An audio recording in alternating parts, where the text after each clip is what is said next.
Hello students, good morning. So we have been discussing with the chapter wave optics and we completed the phenomena called interference, Young's double slit experiment and so many things. It is very important as I told. So I hope it is clear for you and you all are clear with that. And then today we are moving to another beautiful phenomena, that is diffraction of light, which was again clearly explained with the help of wave theory of light. Okay, our phenomenon is diffraction of light.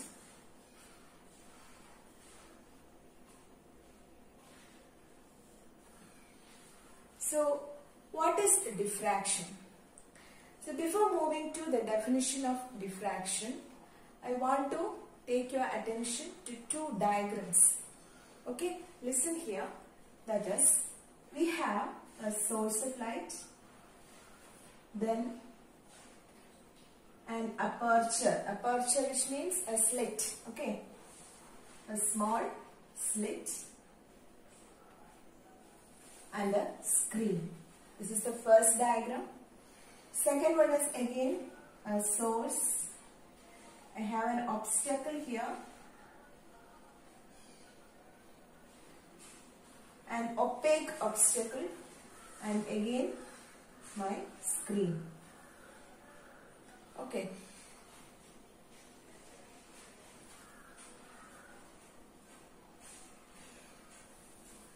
So we all know that light travels in a straight line according to the rectilinear propagation of light. So from here source, if light is allowed to emit, what will happen? As it should be like this.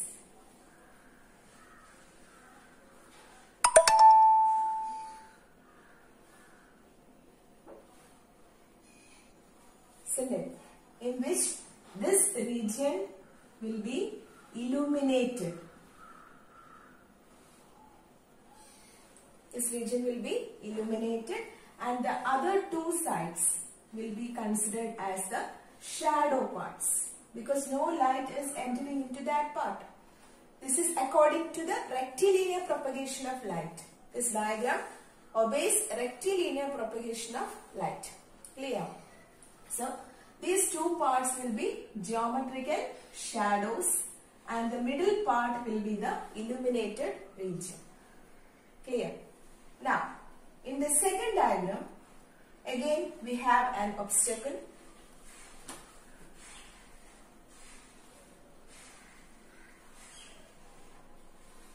Okay, we have an obstacle. So, when light is allowed, what will happen? Is the light will travel like this.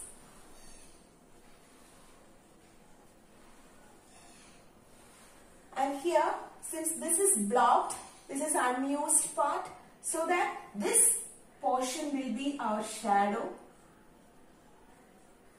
And these two sides, there will be light.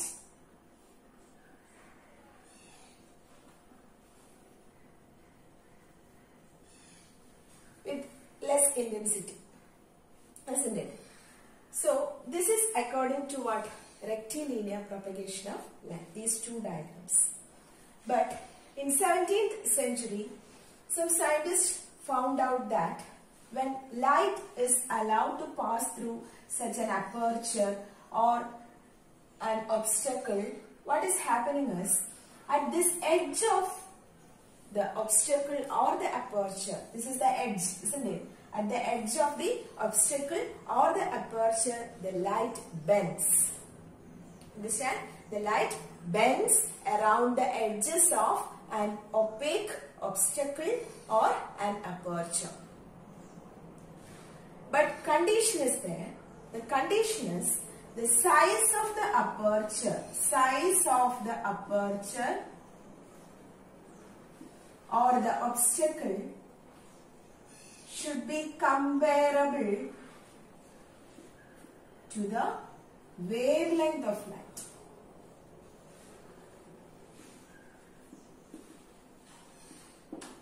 Size of the aperture or the obstacle should be comparable to the wavelength of light. That means what? If the size is very small, only then this bending occurs at the edge of the obstacle. If the size of the obstacle or the size of the slit should be very small, then the bending occurs. Why? Because visible light has a wavelength range of, that is 4,000 to 7,000 angstrom. This much small, right? That is 4 into 10 power minus 7 meters. This is the wavelength range of visible light. And it is very difficult to make, or in our practical life we can't see such small slits or such small sized obstacles. That is why we cannot view or we cannot observe in our daily life situations, even though this process is occurring. Clear? That is, I will explain it clearly. That is, here the bending of light occurs at the edges of the aperture or the obstacle only when the size of the aperture or obstacle is comparable to the size of the, comparable to the wavelength of the light. And this phenomenon is known as what? Diffraction. Clear? So how can you explain diffraction? In simple words, it is the bending of light around the edges of an obstacle or the aperture or a slit, anything it can. Okay. But if we move to a little more clear definition, I can say that it is the encroachment of light around the geometrical shadow. Encroachment of light around the geometrical shadow when it is allowed to pass through an aperture or an opaque obstacle. Clear? So this is what diffraction is. Okay. Now there are two types of diffraction. We'll look into the details. So the definition goes like this. The bending of light around the sharp corners or edges and the spreading of light, we call it as encroachment of light within the geometrical shadow of the opaque obstacle. This is called diffraction of light. Okay. As I told, the condition is size of the obstacle or the aperture should be comparable to wavelength of light. That is why in our house also we have most of our slits in the form that gap is larger, when compared to the wavelength of light. That means window, then door, everything. We have larger size. That is why diffraction cannot be observed. Understand? Only when the diffraction is possible only when the size of the slit should be small when compared to the wavelength of the light. So you can observe diffraction, you can do at home. That is by taking two fingers like this. Okay. So in between these two fingers you can form very narrow slit. And you can place this finger towards a filament of electric bulb and you can view by closing one eye, and you can view it. At that time you can see the diffraction patterns. Understand? You can see the diffraction patterns. That is one way. Then second way is you can take two blades, razor blades, okay, two blades, and you can place close to each other like this. You can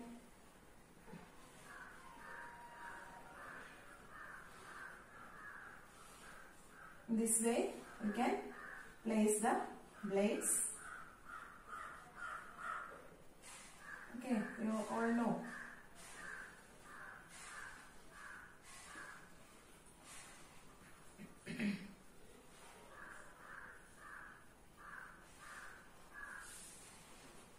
This way you can place two blades close to each other, so that here you will get a small slit. You can form a small slit.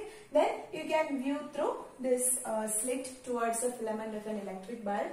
Then also you will get, you can see the diffraction patterns.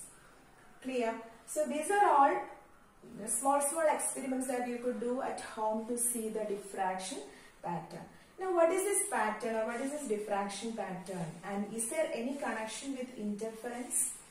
As this interference and diffraction both are obeying the superposition principle. Both are having what? The superimposition of the waves. There is only one difference, that is, I will say, in the case of interference, we told that we are using two slits, isn't it? We are using two slits to perform the experiment, and then the wavefront from these two slits superimpose each other to form bright and dark fringes on the band. Okay. Here diffraction is performed with the help of a single slit. So there is a very important experiment and a derivation part that you have to study, diffraction at a single slit. That means using a single slit, you know, when light starts to move from a source, according to wave theory, wavefronts will originate. These wavefronts, when they are moving, means each wavefront is a source of the secondary disturbance, isn't it? That means secondary wavelets are emanating from that or originating from that. And in the case of diffraction, these secondary wavelets are actually the source of forming bands or whatever it is on the screen, forming that pattern. We can't call it as bands, forming that diffraction pattern. Okay, so in the case of double slit experiment or interference, we are using double slit to form the bands. In the case of diffraction, we are using only a single slit. So what is the difference? In the case of interference, the wavefronts from two slits superimpose each other, and in the case of diffraction, the wavelets from the single slit are superimposing each other to form the diffraction pattern.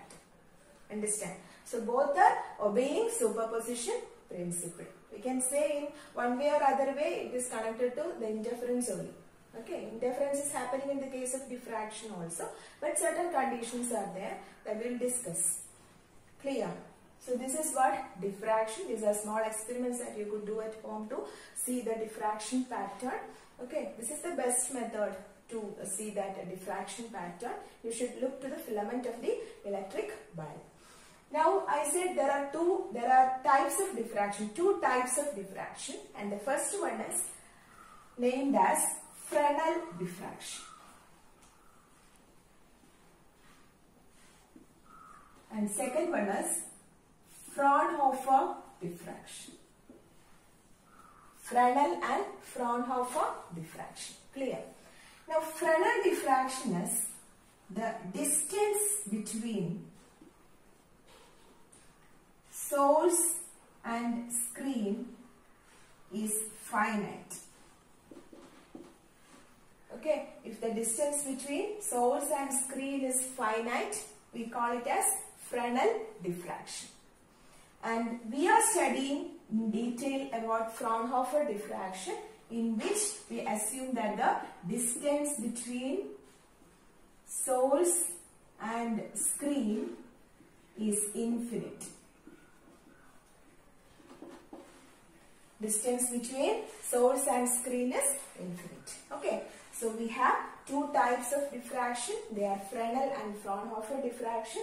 Fresnel diffraction means the distance between the source and screen is at finite distance, and Fraunhofer means the distance between source and screen is at infinite distance. And we have to study this Fraunhofer diffraction in detail. So there is a setup for that. First we have to study that setup.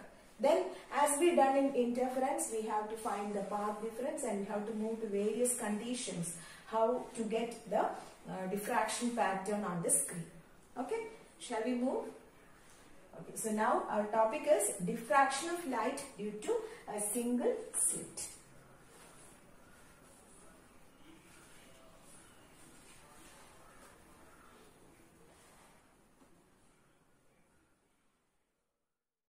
So this is the experimental setup for diffraction at a single slit.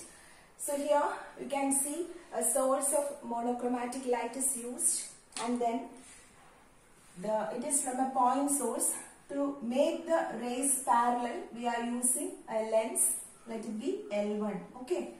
So this lens, the purpose of this lens is to make the rays parallel. So this lens is called the collimating lens. Collimating lens. Then since the parallel rays are moving, You know what is the shape of the wavefront? It is plane wavefront. Clear?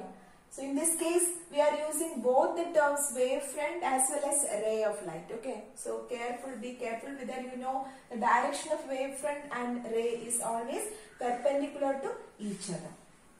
So the plane wavefront. This is wavefront.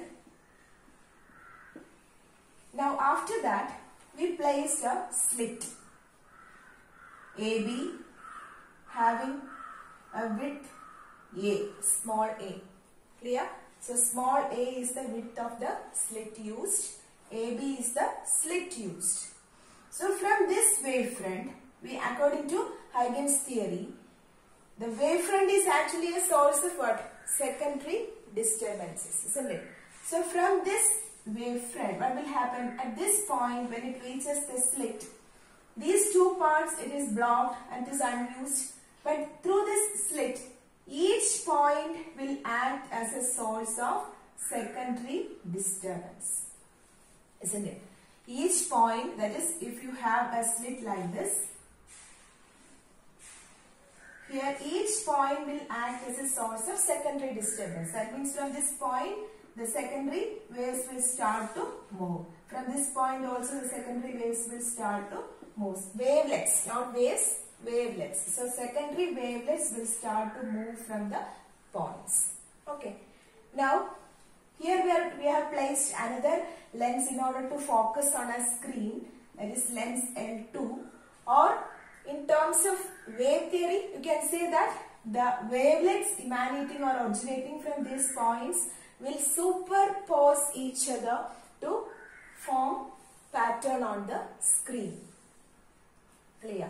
So this is the direction of incident light, and the direction of incident light will constructively interfere or superpose to form a point or a bright point on the center of the screen, and this is called central maximum.